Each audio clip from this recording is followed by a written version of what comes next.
revendiquée par le groupe de hackers pro-russes. Ce groupe APT28 russe. La Suisse fait face à une méga cyberattaque orchestrée par des... On entend souvent dire que les hackers russes sont les meilleurs du monde. Mais c'est pas une question de talent inné, ni de génétique. Pour comprendre pourquoi autant de profils cyber-offensifs émergent de Russie, il faut arrêter de raisonner par individu. Il faut raisonner par système. Ce que vous voyez ici, ce n'est pas une cause unique, mais tout un écosystème. Chaque élément renforce les autres. Tout commence par un socle très solide. Une éducation technique exigeante, historiquement tournée vers les mathématiques, l'algorithmique, la logique, l'ingénierie. Ce n'est pas encore du hacking, c'est la capacité à raisonner, à abstraire, à résoudre des problèmes complexes. À ce socle s'ajoute une culture où la performance technique est valorisée. Être bon en maths ou en informatique, c'est un marqueur de compétence, parfois même de statut. Cette culture pousse les profils les plus solides vers les domaines techniques avancés. Ensuite, ces compétences trouvent des espaces d'expression, des communautés fermées, exigeantes, basées sur la réputation et la compétence. Ce ne sont pas des espaces chaotiques, ce sont des réseaux structurés avec leurs règles, leur hiérarchie et leur sélection. Ça peut être par exemple des channels Telegram, des forums sur même le clear web ou même sur le darknet. Dans ce contexte, le rôle de l'État n'est pas direct. Il n'est ni officiel ni affiché. Mais certaines activités sont plus ou moins poursuivies. Ça dépend en fait si la cible est en interne, à l'intérieur du pays ou bien à l'extérieur. Cette tolérance implicite crée une zone grise dans laquelle ces compétences peuvent se développer. Alors comment sait-on que le gouvernement russe tolère cela ? Eh bien, on a quelques exemples. Par exemple ici, un passage du président Vladimir Poutine. Les hackers, c'est des gens libres. Comme les peintres. Si le matin, ils se lèvent de bonne humeur, ben voilà, ils vont aller peindre. Les hackers, c'est un peu pareil. Ils se réveillent le matin, ils ont lu ce qui se passe au niveau international, et s'ils sont patriotes, ils commencent à écrire une riposte adéquate contre ceux qui diffament la Russie. On peut donc maintenant imaginer que déjà les hackers sont tolérés par le gouvernement russe, et on peut même supputer qu'ils travaillent main dans la main, voire même que certains hackers sont des agents de l'État. C'est une possibilité. Mais là, on entre un peu dans le secret national, et puis donc, bien sûr, on n'aura pas de preuves, parce qu'il faut toujours rester dans le déni plausible quand on est dans des affaires comme cela, n'est-ce pas ?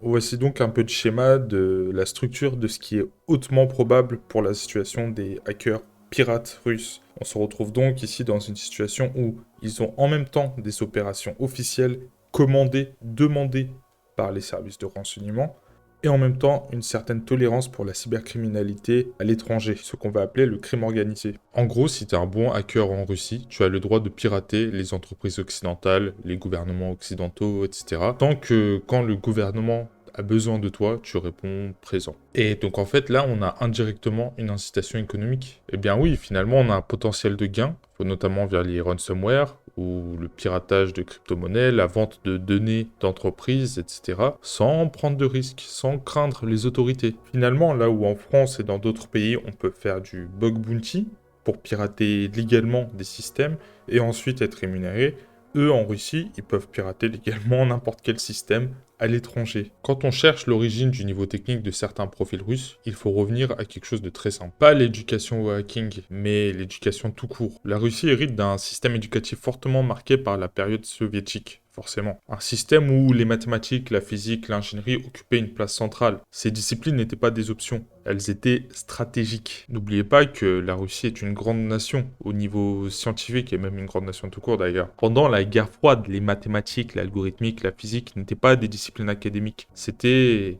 nécessaire pour la course à l'armement, l'aéronautique, le spatial, le nucléaire, la cryptographie. On a donc une grande valorisation des profils scientifiques et même une culture scientifique généralisée. Être bon en mathématiques, en électronique, en informatique, ce n'est pas neutre, c'est reconnu socialement. Et donc finalement, l'écosystème russe est très propice à avoir beaucoup de hackers. Bah oui, parce que c'est culturellement admis, voire valorisé. L'État te protège tant que tu attaques des systèmes étrangers. En t'organisant, tu peux gagner beaucoup d'argent. Finalement, c'est ça aussi la différence avec beaucoup d'autres gouvernements. Tu peux t'organiser, tu peux avoir des espaces d'échange, des forums, travailler en groupe, avoir des groupes de pirates, et finalement évoluer ensemble, progresser, t'organiser pour attaquer un système. Là où dans les pays occidentaux, ces espaces d'échange seraient fermés, saisis par la justice, et ses participants peut être attrapés et enfermés. En Russie, Tout ça, c'est très organisé. Tu peux avoir des forums avec une barrière d'entrée très élevée qui fait que seuls les meilleurs peuvent intégrer aux recoins les plus privés de ces forums. Les profils faibles vont être rejetés, mais par contre, une fois qu'on est à l'intérieur, il va y avoir une vraie collaboration, des équipes, des clans qui vont se former pour pouvoir travailler ensemble. Sur ces forums, ou bien ça peut même être d'autres espaces d'échange comme des télégrammes, etc., il va surtout y avoir un système de niveau de réputation.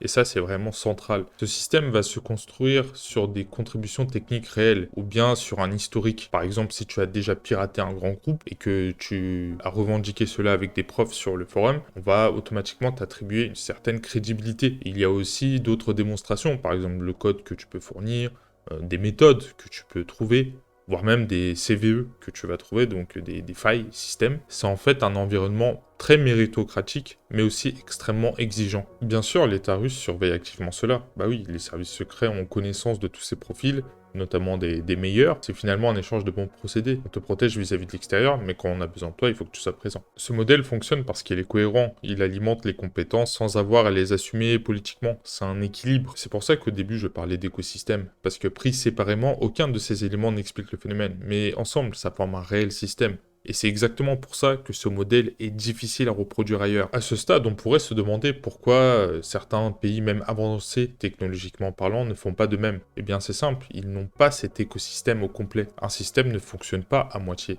Bien sûr, en France, on a également un grand niveau technique, que ce soit en cybersécurité ou même en ingénierie en général. Mais le cadre est différent, c'est plus encadré, plus institutionnel, plus surveillé. Dans ce type de contexte, le talent est absorbé par le marché légal. Entreprises, administration, recherche, le potentiel offensif est déjà canalisé. Et puis il faut surtout pas oublier que tout ça est bonnement illégal. À quoi bon être cybercriminel, vivre avec la pression, la peur de se faire attraper, alors que tu peux avoir un salaire, enfin être rémunéré pour ces mêmes choses d'une manière différente, certes, mais avoir un niveau technique élevé tout en étant dans le légal. Un système très encadré produit moins de zones grises, mais est aussi bien moins spectaculaire. C'est pour ça qu'on entend plutôt parler des pirates russes plutôt que des hackers français. Pourtant, les hackers français sont aussi très bons.